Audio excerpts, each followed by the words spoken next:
kwa sababu hakuna mtu miongoni mwetu aishie kwa nafsi yake, wala hakuna afaye kwa nafsi yake. Kwa maana kama tukiishi, twaishi kwa Bwana, au kama tukifa, twafa kwa Bwana. Basi kama tukiishi au kama tukifa, tu mali ya Bwana. Maana Kristo alikufa akawa hai tena kwa sababu hii, awahimili waliokufa na walio hai pia. Lakini wewe je, mbona wamhukumu ndugu yako?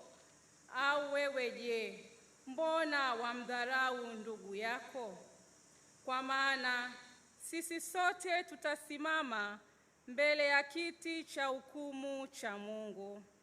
Kwa kuwa imeandikwa, kama niishivyo, anena Bwana, kila goti litapigwa mbele zangu, na kila ulimi utamkiri Mungu.